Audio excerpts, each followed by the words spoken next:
Hey guys, welcome to another episode of the Altmed podcast. Here with my co-host Mitch Kurtz, as always in the house. Welcome, Mitch. And it's our pleasure to have from High on Hemp. It is the one and only Tegan Scates. Welcome to the podcast, Tegan. Thank you. Thanks for having me. Our pleasure. I raced home to get to this one. Just been out running. For those listening, you can't see, but I'm a little bit bit exasperated, but very excited to be here. We've got so many questions to run through. And while I catch my breath, I'm going to throw to Mitch because I'm sure he's going to ask the first few. So I'm feeling very excited about this week. I've got my new headphones, my new microphone. I'm feeling like Martin Lane and just excited to hear what Tegan has to say in audio 3D, if that's a thing. So Tegan, we'd love to know a little bit about your journey. Tell the people at home and in the industry that listen a little bit about High on Hemp and a little bit how you got here. Yeah, sure. Well, firstly, thanks for having me. I don't feel as pro in my little Apple headphones here in comparison to you, but you're halfway between. Andrew's got nothing, so yeah. I've got these little I can pop these middle in. range. Yeah. Anyway. Middle range. Okay, so in terms of how I started, I started working in the industry in 2014 when I walked my first hemp crop. I just never looked back, to be completely honest. I went down a bit of a random road. I wanted to start a hemp clothing company, a sportswear company called Ivy Moss, very random. And spent about a year researching textiles and sustainability, and then got to the end of the journey and realized that nobody knew anything about hemp. So it was just, I guess, a no-brainer for me to start an educational platform, which is exactly what High on Hemp is. Over that period, I spent a lot of time traveling and meeting with, experts in this space, and at the same time, while educating others, educating myself on the process. And that was everything. So that was from industrial hemp all the way through to everything medicinal cannabis, really. So now we essentially operate as an educational platform in which we have a large on and offline community base, specifically with a lot of women in it. And essentially we use that platform to educate, but to also collect data. So to understand what consumers know, what they don't know, what they want to learn more about. And we use that because behind the scenes, we operate as a full service digital agency. So we work with brands here in Australia, from manufacturers, producers in the medicinal cannabis space, all the way through to brands in the hemp space across food, fashion, homewares, and everything in between. Awesome. So you're the ones responsible for making everything look good. Yeah, basically. And sounding good. Looking good, sounding good, and but as you know, there's a lot to learn about in this space, right? So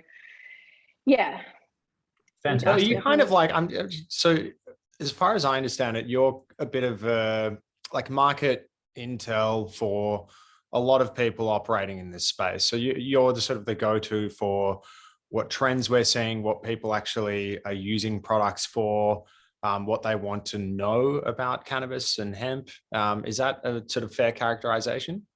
Yeah, absolutely. And we use that information to be able to build strategies for these brands that are trying to, educate consumers, which are trying to sell to consumers as well, right?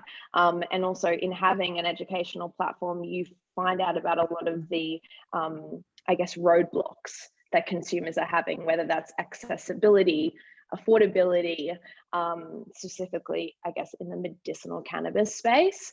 And we use all of that information to be able to help these brands build and market their products to consumers, but also to doctors as well, because as we all know, that is a pretty big issue in the industry. Absolutely. Cool. Well, it might be interesting to hear maybe a few insights just at a very high level. Obviously, no trade secrets or anything like that, but maybe just some general I'm happy to hear observations. trade secrets. Yeah, or trade secrets would be great, actually. I'm sure people would love that. Just throw some people under the bus. Yeah. But if there are, anything, what are you seeing in the industry as a whole generally? What's the kind of shift at the moment? I know it was kind of a slow uptake in Australia, but things are certainly starting to move faster than ever. And yeah, I'd just like to get your take on what's actually happening. Yeah, absolutely. Well, I mean, there's a lot happening. As you said, there's been a lot of change, especially over the last 18 months, right? So we've really came out of that infancy that we were in for a really long period. And we're starting to come out of that as, cannabis is becoming more acceptable and being seen as a legitimate treatment option. However, we're still a far way from where we'd like to be. I think in the industry, more people are becoming more comfortable with speaking out about their use of cannabis and having the confidence to go speak to their doctor about cannabis as well. But I think accessibility as a whole is becoming a lot easier for patients, and it's getting people away from the black market. I know that we will probably dive into that conversation a little bit later on, but that's probably one of the biggest changes that I've seen is people shifting their mentality from, buying from their local dealer or from an online source to understanding why it's so important to support the legal industry and how it contributes to everything that we need so that we can change reform. But yeah, I think just overall the stigma is changing, accessibility is changing, and overall that's, I guess, changing the narrative for this space. Absolutely. So you think we're sort of starting to become a little bit like early days North America to some degree, where you would say the Californian model, you'd go and you'd get your medical card and you'd kind of access legal in the same way you might instead of your black market? Yeah, definitely. I think that look, we're still a little bit behind, right? But at the same time, yeah, I think just like the narrative is changing, right? Is that there was a lot of stigma behind cannabis and people speaking out about their use, especially for women, right? And especially for women to have the confidence to be able to even go into their, their doctor or their GP to have that conversation about cannabis, right?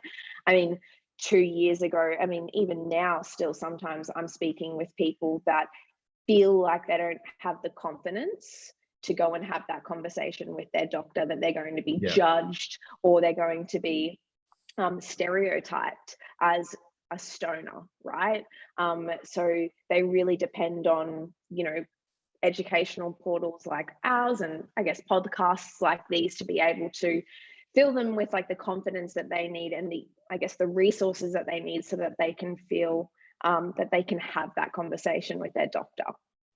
Yeah, absolutely. And I know that women's health is definitely one of your sweet spots, if you like, something you've got a lot of experience with. And how do you see that beyond just maybe getting the confidence to speak to doctors? How do you see the role of cannabis in women's lives well, I guess it could have been traditionally, but also going forward?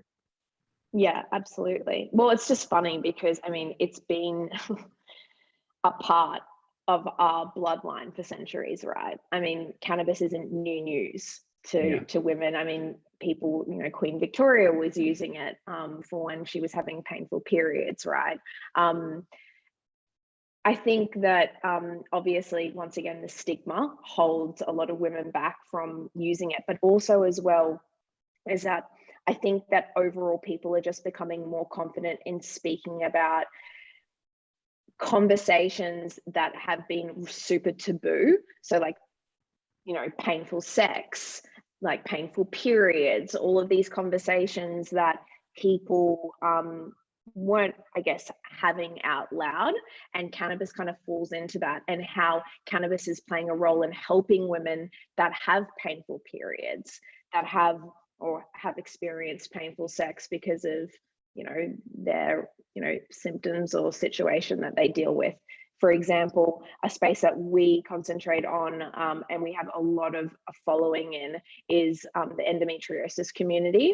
And we just ran a poll actually 2 weeks ago, and we had over 500 women come in on the poll, which was incredible. And we spoke to them about, you know, what cannabinoids are working best for them, what delivery methods are working best for them. And if anything, we are seeing that cannabis is improving the quality of people's lives, right?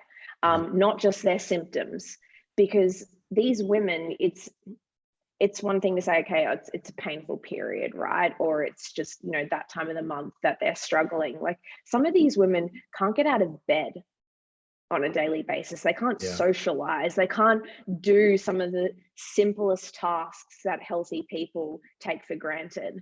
And because of cannabis, they're able to, you know, be able to do those things. And in the process, you know, I guess, remove some other prescription pharmaceutical medications along the way, which gives people a lot of confidence.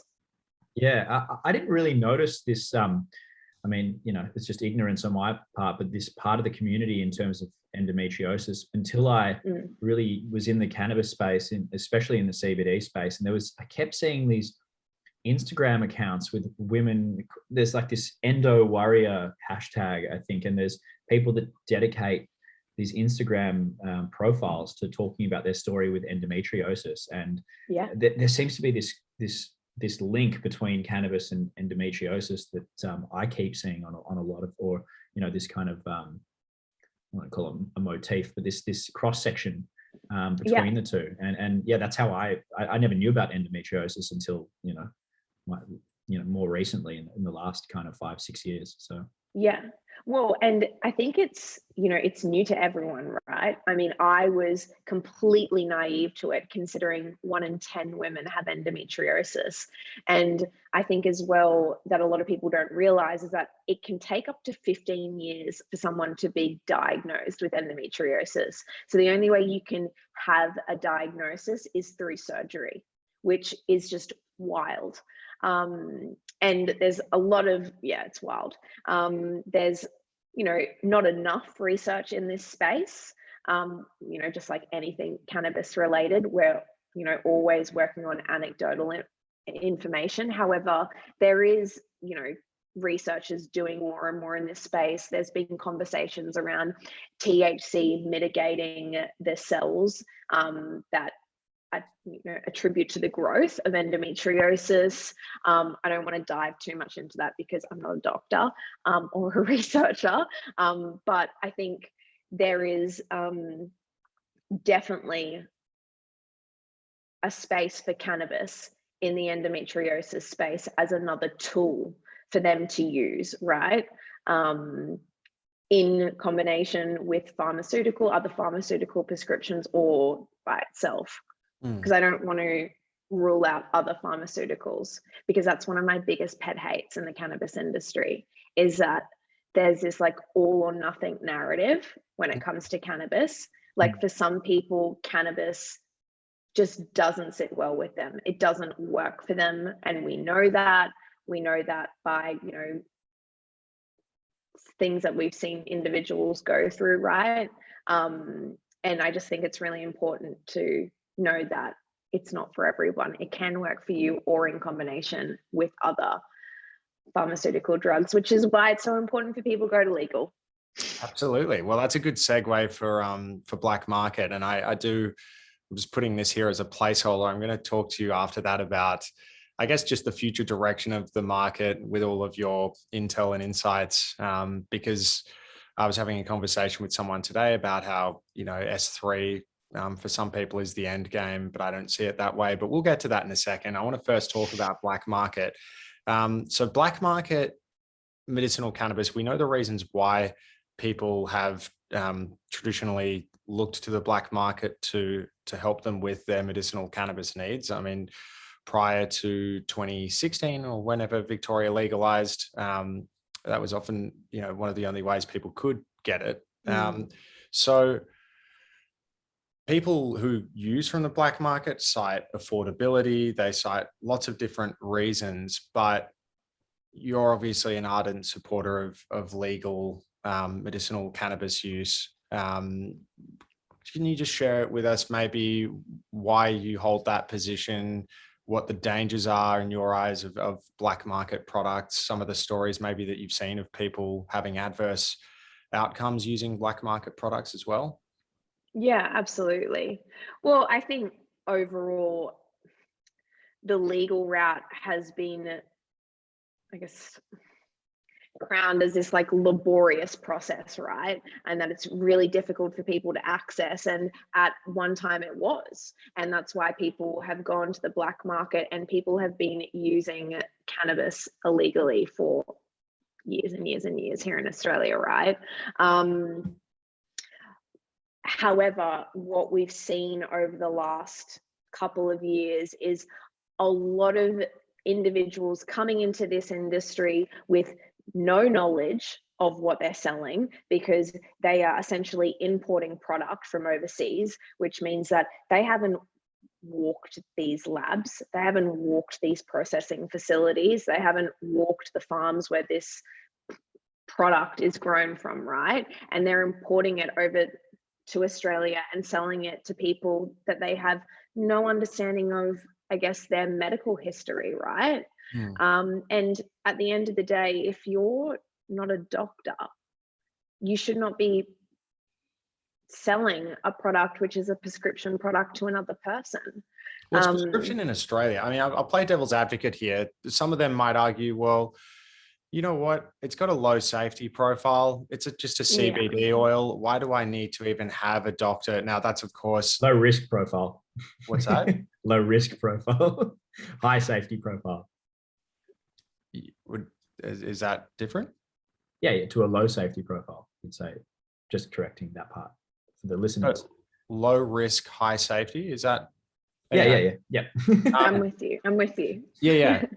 So if it has low risks, Mitch, it just means that there's not a chance of there being many risks that materialize. So what I mean by that is just simply to say that if it's not psychoactive, say a CBD oil or something like that, then and it's legal for that, I guess complementary use in other jurisdictions around the world, why shouldn't I access it from the black market? Well, because you don't understand how that product is being made. So yes, it may not have any, for example, it may have, toxins in it. It may have heavy metals that are in the product that you just have no understanding of. Or more than that, it may not actually have the cannabinoid ratio in there that you are looking for or that you need, essentially, right? So about a year and a half ago, I teamed up with CBD Reviews with Stephen, who love I know Stephen. that love Stephen. Yeah. Such a great guy. And yeah, he's awesome. So he spent a long time actually testing a lot of these products. And I believe in the end he did 62 products. And I should have double check the numbers because I haven't looked over it in like a year and a half, but from what I remember, 1 in 6 were not what they said they were in terms of cannabinoid content, and 1 in 9 of them had little to no cannabinoid content at all in it, right? So yes, I mean, in terms of the safety of that, that's actually better than I would expect in a weird way. Like, as in, when you're dealing with markets where you literally have no idea, I'm surprised to learn that only off the back of the TGA. I know there were very controversial results, but when they tested legal products, they said something like a third of them were not what they said they were.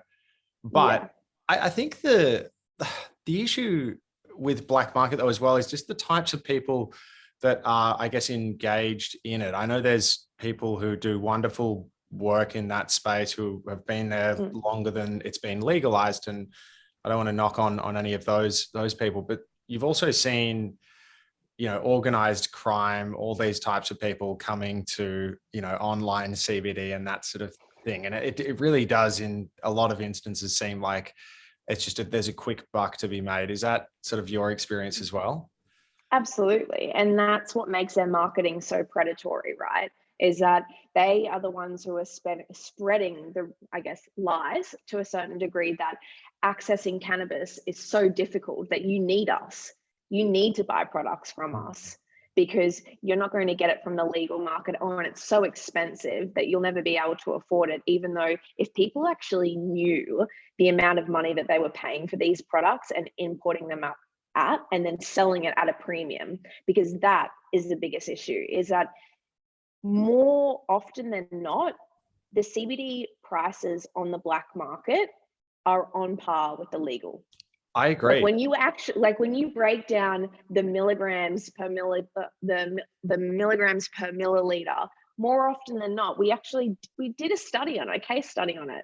I think the black market was 13 cents and the legal market was 11 cents. So it was actually cheaper to buy a product through the legal route. And you're right, it's the people who are selling it. I mean, there are people in Nimbin, as an example, I'm just using them as an example, who have been selling and making, cannabis oils for longer than I've been alive. My issue isn't with them. My issue is with people who see this as a green rush, who have no experience in this space. And that's what we're seeing. I mean, on average, I think there's about easily 20 to 30 new brands popping up on social media on a monthly basis of people selling oils and other delivery methods like vape pens and suppositories. They have no idea what they're selling. Absolutely zero. They're selling it at a premium as well. And at the end of the day, one thing that I always say, and it's very harsh, but when you support the legal system, you are supporting the future of this industry. When you are supporting the black market, you are literally funding someone's lifestyle. Yeah. Period. And I can, swallowing the CBD oil is one thing, but I can imagine, especially for some women, a suppository form for, of something that's potentially not what it purports to be, sounds quite dangerous. Absolutely. Yeah. I have literally been on videos before saying, do not stick anything in your vagina that is not approved. I have been on my account before and have said that to people because it is scary and they don't care about your health and wellness. I mean, it just, it's something that it bothers me.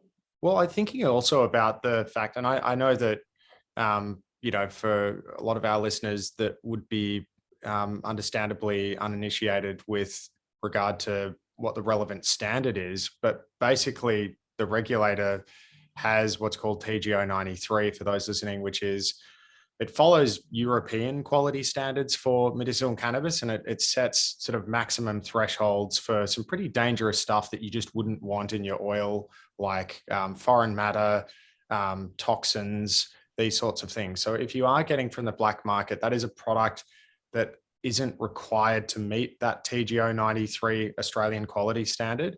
And so, I wouldn't want to be sticking that oil anywhere, to be honest. But technically it would have to meet those standards. It just doesn't because they don't. Right, it technically would. Yeah. Well, technically it should be required to meet those standards. It just doesn't because it's black market. Right? Yeah.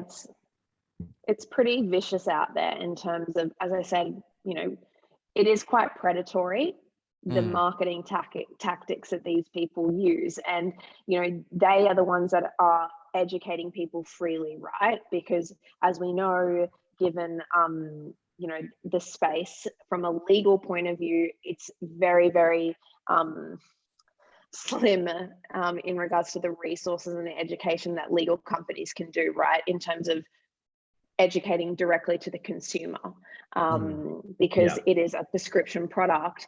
They can't educate directly to the consumer, which is why Black Market has free reign, and they're telling consumers it's too hard, it's too difficult, it's too expensive, you know, we're different. And it's So I just don't, how do we change it? That's a question for the TGA. I feel like for example, we should get them on at some point, Mitch, by the way. We'll get John Scarrett or just someone senior from the TGA to jump on an episode. Anyway, would love that. Look, it's understandable, right? I mean, they need to have rules in place so that people in the legal industry don't take advantage of people. You know, there's could be questionable people in the legal industry, right? Just as there is in the black market. So being able to, you know, be very cautious of the way that we educate consumers is very, very important. However, right now we're seeing the black market really taking advantage of that. And once again, I mean, there's a multitude of reasons that consumers shouldn't be going to the black market. And I think as well, something that I just want to quickly shine some light on is that, and going back to the question that you asked me before of playing devil's advocate and why people shouldn't just buy, you know, CBD, like who cares, right?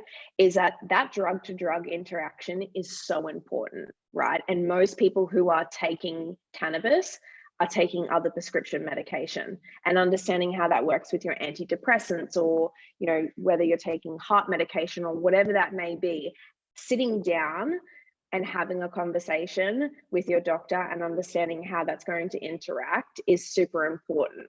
And I've learned that through having not only conversations with doctors, but also from nurses who work in the emergency departments. And they were saying how, for example, people have been taking unregulated CBD and how that's caused issues when they go under anesthetic. It's an interesting point. I don't know if you've heard about that. But little things like that, it's just really, really important for people to go through the legal path and understand that in return, they're getting a safe product, because with the black market, you just really don't know what you're getting.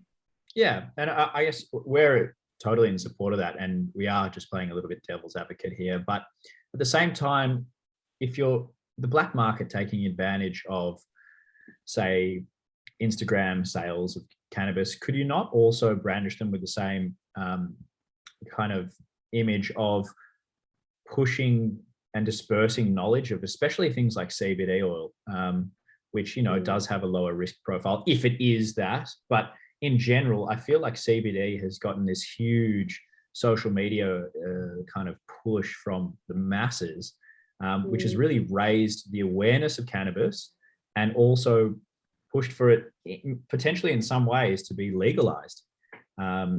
It's at least to some degrees in Australia. I know, you know, CBD for child epilepsy was one of the defining factors in getting that across the line. So a lot of that awareness, I think, has come from these types of channels initially, that underground, that underbelly pushing it forward. So maybe it's not forever, but do you think that deserves some recognition, or where do you sit on that type of thing? I mean, yes. I mean, has it? I mean, there's two sides of that, right? Is that yes, it's been great that you've seen, you know, influencers and people start actually speaking out about CBD, but at the same time, that narrative has also pushed CBD to be this miracle oil, right? That you're going to take a drop and it's going to change your life. And we all know that that doesn't happen, right? Should cannabis be, or should CBD be legalized? Absolutely. But should it be regulated? Absolutely. And I think that that's the biggest issue at the moment. It's great that people are speaking out about cannabis and that it's removing the stigma, especially CBD as well. But at the same time, I just, I get where you're coming from. Maybe, you know, it's just, and I think it's about the right people speaking about it. I mean, I've worked in this industry for a very long time and I still learn something new every day. And I spend a lot of time, speaking with experts and researchers and finding out the knowledge that I have that I can share with my community, right? People who are influencers, as an example, they don't have that knowledge. It's true. That's how I feel about it. I want to ask you about, I guess the way that we've been boxed in then with the existing regulations that we have. And although I joked before about having someone from the TGA on the podcast, I really, every time we deal with them to try to get some guidance, it's always, here is a block of text from our website that we're going to repurpose in an email for you. And if you need any help, you need to engage privately some regulatory affairs consultants, which, to be honest, is pretty pathetic. I think they need to take a much more active role as a regulator. But look, they're the ones who effectively govern and sort of police the existing framework that we have. So one of the things that I wanted to know about is how you in your High on Hemp advisory work, how do you deal with the restrictions on advertising prohibitions? And what are you kind of seeing on the horizon potentially that might help the legal market, to come out of the situation we're in, where education is such a difficult thing to achieve, and access can sometimes be a bit hard for some people, depending on who their first port of call is, whether it's a local GP who's maybe a bit conservative about CBD. Yeah, how do you advise your companies, and where do you see it all going? Yeah, great question. Sorry guys, I think my headphones have just died. Can you hear me? We can hear you loud and clear. Okay, good. Okay, one died, so we're good. We're good. Okay, so in terms of, I guess, I should be careful about what I say right now, but I think that the TGA are still understanding their own rules and their own regulations, and that's what's made this very confusing for the legal industry. I have sat on, multiple conferences that they've held about the regulations and the guidance that they have, and it's very generalized. So what we're seeing is a lot of people taking risks in advertising, right? Because what's the harm? You're gonna get, what do you get, an angry letter? Like, yeah, you get a slap on the wrist, and also, people are being a little bit cheeky about it, right? Because they know that it's going to take 6 months for that letter to arrive, so they're doing as much as they can to get enough market share, and then go from there. I mean, is there tactics that people are using? Absolutely. You can still do ads. You can do Google ads. There's guerrilla marketing. Tactics as well. But I guess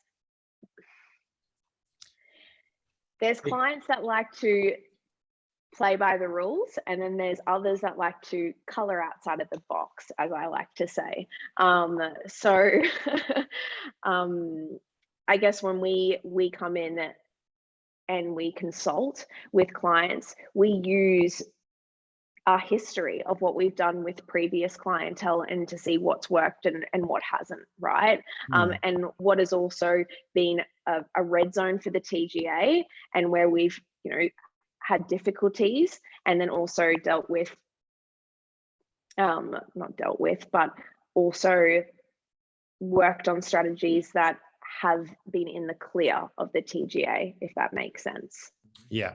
I like this. This is very coy, but I think what you're saying is you've had some involvement both inside and outside the box. And so, and for what it's worth, I mean, you're totally right about the TGA. And I know they're under-resourced. They're learning the rules as they go. I think, one of the issues really is, I mean, aside from sometimes the response times that it can take for a simple query, it's just absolutely, if you guys are sort of responsible for policing these advertising rules, don't tell me to go and talk to a regulatory affairs consultant. You guys Yeah. are the regulator. Like it's not good enough if you're not able to do that job. That's certainly. They don't have time to even, police their own rules. Yeah, absolutely. And that's why a lot of these industry bodies or industry, non-for-profits end up somehow becoming regulatory bodies. It's very strange in a way. And you've probably, I've personally seen that along the way. And also, other media outlets calling out, different companies for doing things, which is strange again, but we'll let that one go. The TGA are navigating their own waters, and at the same time, I think that I feel like they also put themselves in this position the moment they asked people to dob in one another. Yeah, and that's the thing. But and then depending on, sorry, you go. No, but that's what they did. You're right. That's exactly what they did, is that, they asked people to, take anonymous complaints. And the saddest thing is, and in my experience, is I have seen them absolutely rip apart legal companies for doing making simple mistakes, simple errors, for example, having a photo of a cannabis plant on their website and someone's being hit with a cease and desist letter from the TGA, while the black market, they run wild. Most of what's happening in the black market, I'm calling out. Yeah. Or, people in my community or other people within the community who are fed up with being, being, just attacked by black market companies and being sold crappy product, are just standing up, right, and saying something. And it's disappointing sometimes that the legal industry, who should have more power in educating the consumer, can't, and the black market's doing that. Yeah, that's a good point. Yeah, it's you would think that there would be like a chain of priorities, where right at the very top, the ones to be going after are the ones who are effectively, they've not submitted to the TGA. Here are some products that I would like to sell, and where they're unapproved therapeutic goods for your purposes, and here's my declaration of conformity with TGO 93. There's none of that. You would think that would be a priority, but as you say, there are companies who might get just one thing wrong, and then they get hit with a letter. We really need to see those priorities normalized, I think. There's also, I feel like they're also concentrating on the wrong things. I mean, plant images on a website. There was conversations around the words medicinal cannabis not being able to be used, which is why now you see a lot of companies using plant-based therapies. Why the word medicinal cannabis couldn't be used, considering cannabis is in most company names, is... Well, it all comes back to the language, I think, is, does it promote the use or supply of that therapeutic good? And my question is, does a pictorial representation of a cannabis plant really achieve that feat? I think and anyway, it's an interesting test case. Well, the TGA have deemed advertising to be anything that could make the consumer consider medicinal cannabis as a treatment option is deemed advertising. Right. So if I see a pictorial representation of a syringe, I might suddenly consider taking heroin. Is that, I'm trying to actually follow the chain of logic here, but this is... It's your face is exactly what I think most people's were like when we were on the TGA's advertising.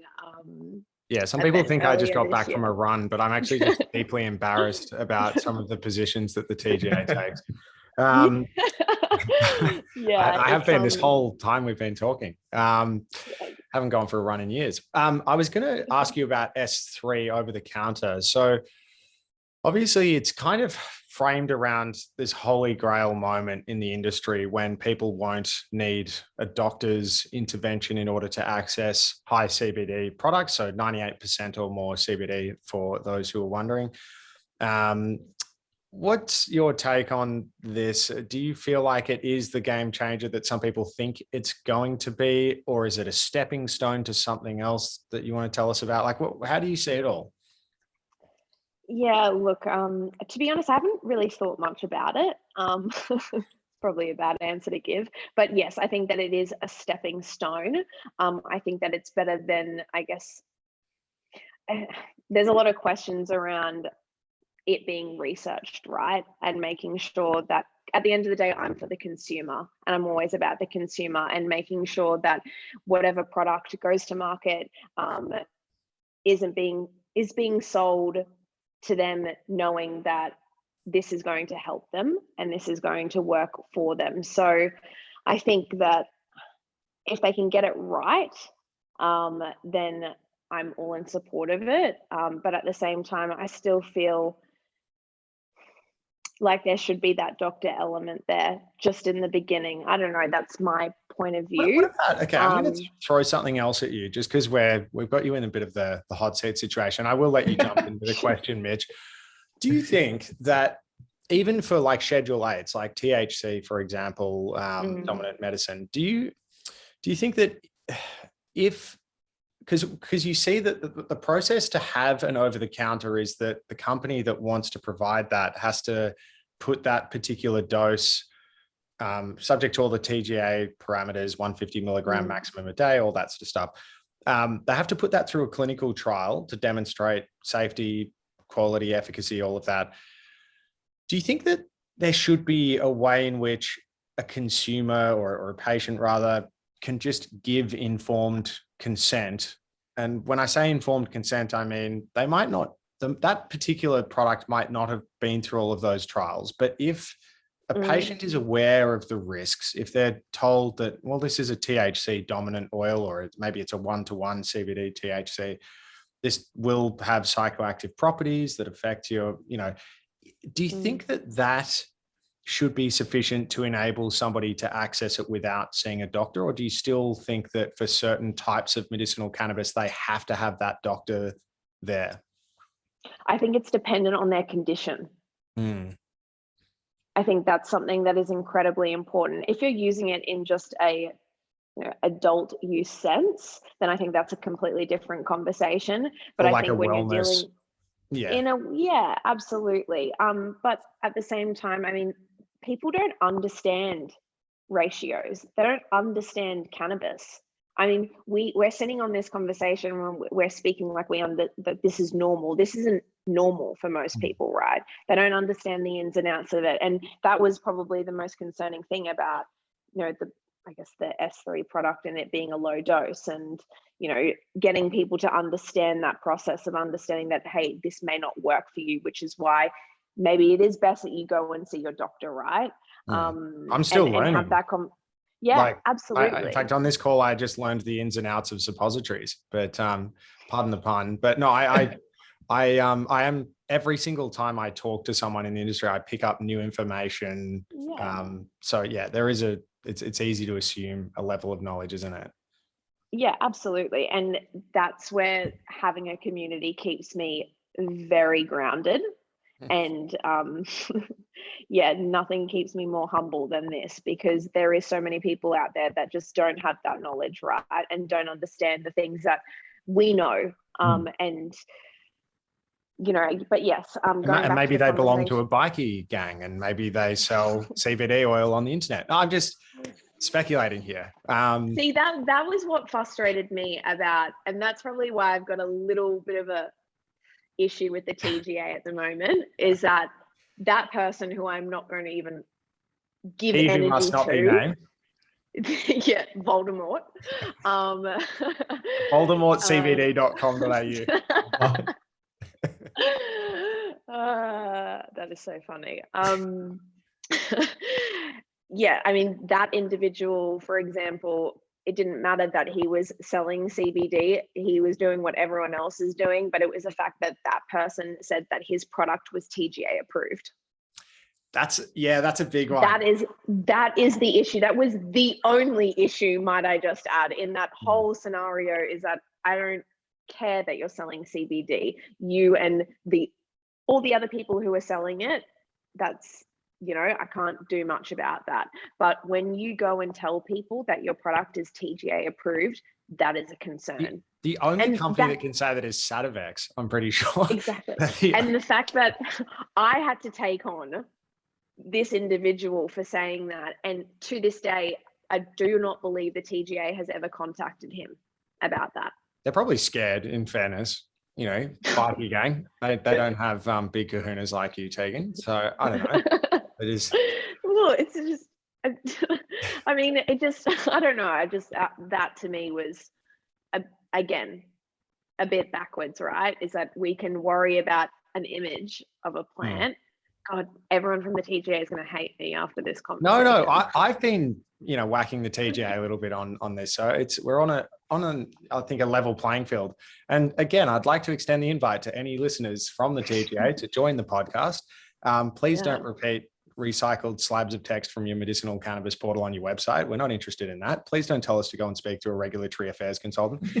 Anyway, but no. I think that this is the perfect time to corner the TGA when we go to the Uniting Compassion event, because I know that the TGA is speaking. So I feel like that Q&A after that conversation, there's going to be a lot of people in that room. It'll be like sort of pitchforks, angry mob style, except everyone will be from the industry. And you're wearing suits. Wearing suits. No, is it? When is that, by the way? Is that coming up? March now, I think. Yeah, March next year. Cool. Yeah, from the 20th to the 22nd, which will be great.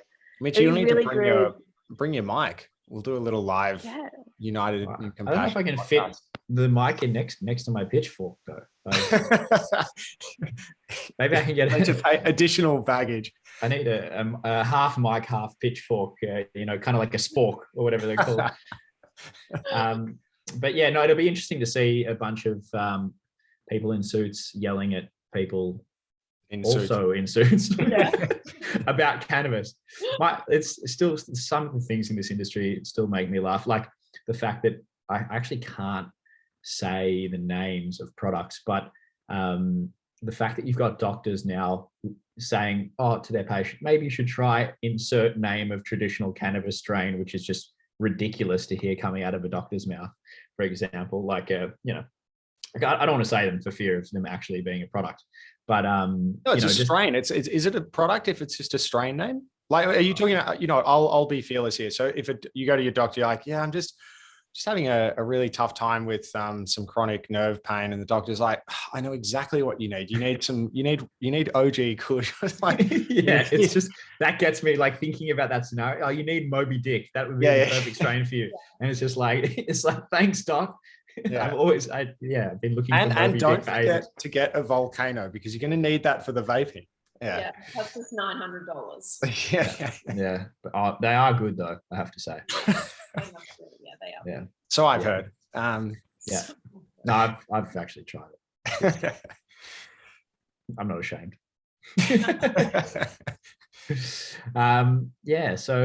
Looking forward to that Uniting Compassion. Actually, what are some of the more interesting events you've been to, Tegan, with all your experience speaking on boards or panels? I think that, and this was really the moment that it changed my world, was when I went to the MJBiz Conference, which is, for anyone who doesn't know what that is, it's the largest cannabis convention in the world. And this was in 2015 I went, and there was 1,800 exhibitors, all in cannabis. And I was Las Vegas? In Las Vegas. And I was literally just walking these lanes being like, this is insane. What, like 1,800 LPs or like extraction equipment?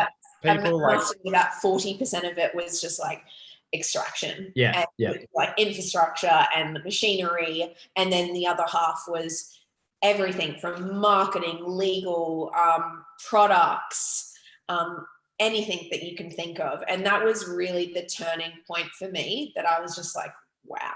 Like I went to it in 2016. It's actually ridiculous. That is just the biggest plate, like this like airport hangars of just cannabis, spruikers, basically everything, cutting machines, robots that pick stuff. I want to go to this.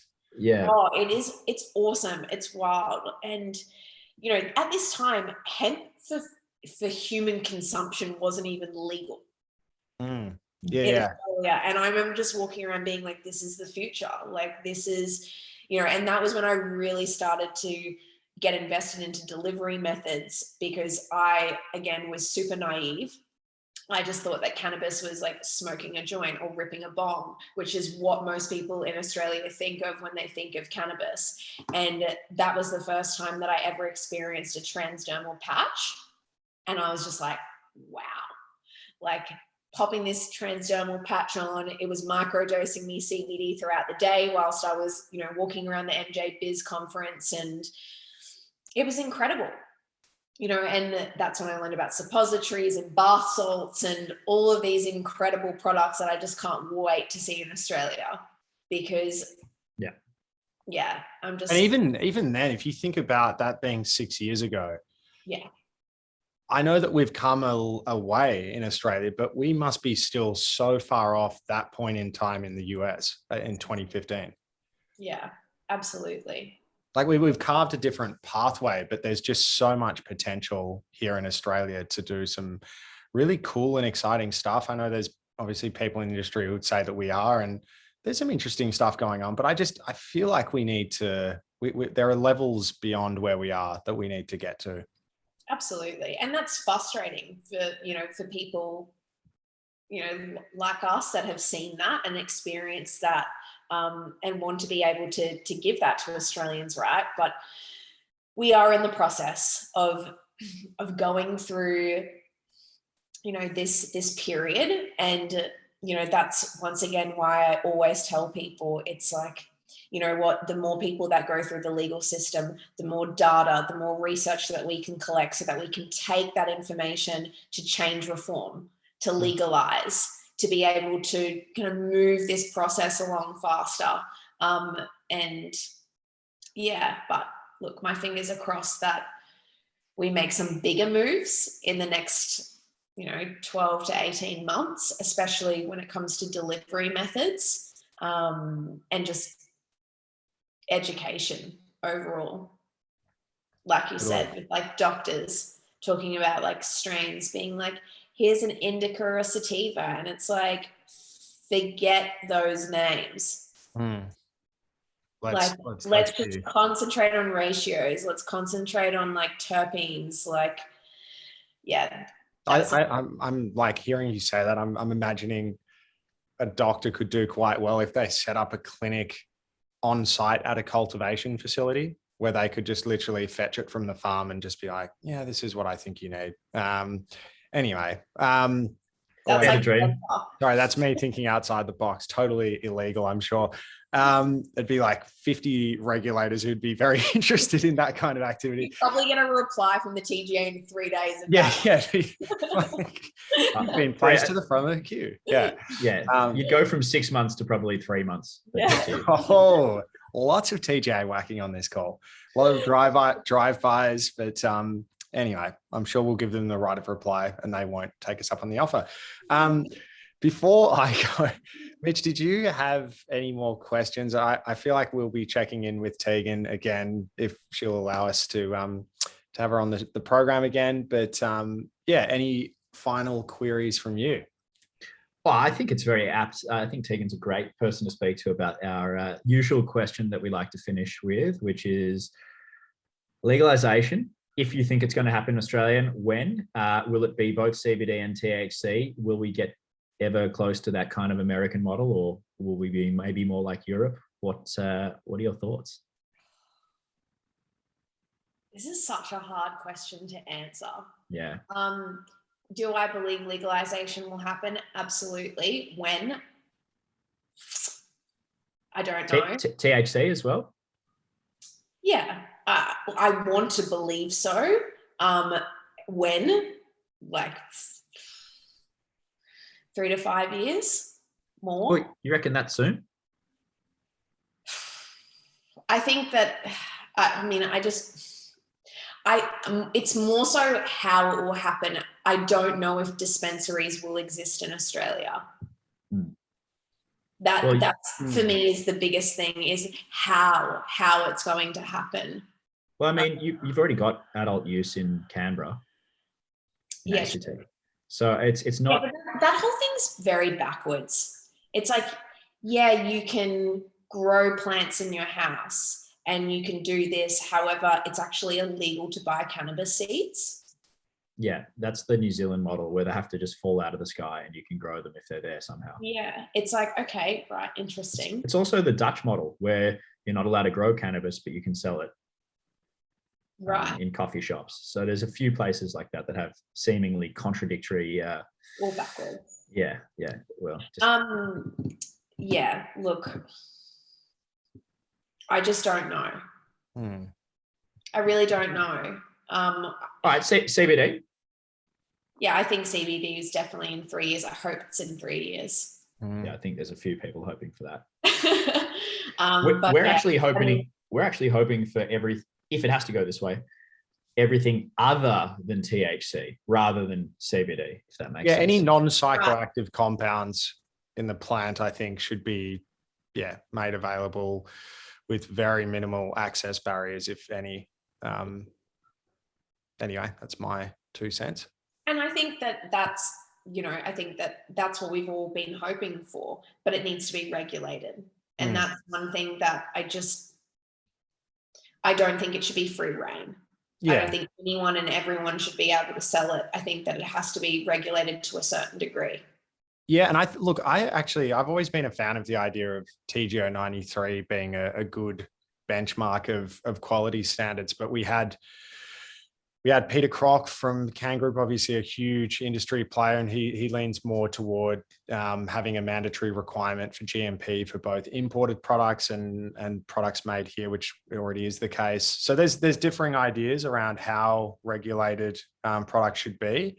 But certainly I think TGO 93 is a really good benchmark for quality standards, because people, I think, should have comfort when they take medicinal cannabis, regardless of whether or not that product has gone through, multi-million-dollar phase 4 clinical trials or whatever. I think that they should be able to rely on, there is a maximum amount of pesticides and all those sorts of things that people don't want in their medicine. So, absolutely.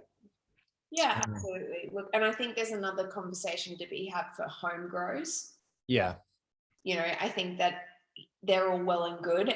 However, it's not as easy as just planting a seed in the ground and feeding it water, right? And it really is a hobby. It's something that you have to dedicate a lot of time to, and it's a long-winded process, right? And most people nowadays get frustrated when something doesn't arrive in their door in 3 to 5 business days. There will always be a market for people who need product now. Don't want to commit to the growing process. But look, I'd love it to be legalized. Maybe 5 years is a bit of a pipe dream. Yeah, I sit if it's going to be legalized, I sit in the 5 to 10 year camp for THC at least. Yeah. And probably 3 to 5 for CBD. There's people out there that believe that there'll be dispensaries. Do you think there'll be dispensaries? It not in the way that, well, if THC is legalized, yes, because it's legalized, right? Yeah. So yeah, I actually think there will be. A dispensary will just be, your bottler. Yeah. A retail environment. Yeah. Well, yeah. We'll come up with a dispenso in Australia. Oh, didn't I say, Mitch? I called dibs on the name Can Murphy's. Anyway. Well, that was always like a conversation that was had at a period that to have people like West Farmers on board, right, that they designated 30% of their alcohol stores to cannabis because they have the infrastructure, they have the money to be able to, build the security that it needs, that, all of those kind of different elements. But also repurposing the tobacco industry would be great. Yeah. BAT and Imperial Tobacco, these types. So, you know. Yeah. Well, look, I think it's the $1 million question, right? I mean, everybody wants the answer to that question, but it's probably $1 billion question, actually. Yeah, true, true. But who knows? Just one step in front of the other. Baby steps. It's baby steps. Again, as I said, having this platform, it keeps me incredibly humble because I realize that people out there just don't know a lot. You know, people out there are just starting to understand what cannabis is, how it works, you know, what products are available, you know, what's the difference between imported product and Australian product. You know, little questions like that I think are more important right now. Yeah, you're right. I mean, the majority of people I speak to are still like, oh, what? It's legal? Yeah. So, absolutely. Yeah. It's a long road. Yeah, and it's still, you know, controversial, and, you know, like I always say, cannabis is only controversial because it's complex. That's it. You've got to go through the process at the moment of just education. Yeah, 100%. So much to do, actually. So much to do on that front. That's why we're all here chatting. Yeah, exactly. Yeah. And we'll do it again if we can just ambush you for another chat. What's that? Get me on when the TGA comes on. I feel like we'd have like one of those, you know, the gallery view in Zoom. We could have like 50 people from industry just and this one lone window that belongs to a TGA representative. No, we'll we actually will endeavor to try to get someone from the TGA on. I know they have to obviously that, you know, they'd be very careful about what they say. They're always very cautious and conservative, but it would be good. You know, there's. Maybe you should find somebody who's ex-TGA. Oh, I like that. That's good. That's really good. They can speak out, because I deal or have dealt with people before who come in and consult on certain projects for clients, and they're ex-TGA, so that they can help them through the path. Are these the regulatory affairs consultants that the current TGA keeps sending me to? There's a link there. Maybe. Well, we can talk offline and figure it out. I've no doubt we will. Cool. Well, thank you, Tegan. Any last pearlers from you, Mitch, or are we just going to call stumps for now and we'll save some more burning questions for the next time? I don't have pearlers. Oh, that's true. You don't. No, you've asked a few good ones today, and you're looking. Take a quick Mitch appreciation session here. He looks great with the new mic, the headphones. You look the part, Mitch. And not to take away from your one AirPod, Tegan looks great. So that's still still looking good. I've actually taken them out. You've taken them out, and I'm just using. I'm just totally She's trying different formats. She's all about different formats. This Tegan. Yeah, like it. All right. Well, until the next time, just thank you so much for joining us. Always a pleasure chatting. We'll chat offline, and we'll chat also probably on another one of these online again soon. But thank you so much, Tegan. Love all your insights and your experience, and for sharing all of that with us. So yeah, really appreciate it. Thank you. Thanks, guys. And ditto for creating such an incredible podcast and making education so accessible. Thank you. We actually really enjoying it, to be honest. I mean, look at me. I've got the headphones. I got the mic. Loving it. Just a regular podcaster. All right. Thanks, Tegan. We'll speak again soon. Thanks, guys. Appreciate Cheers. it. Bye.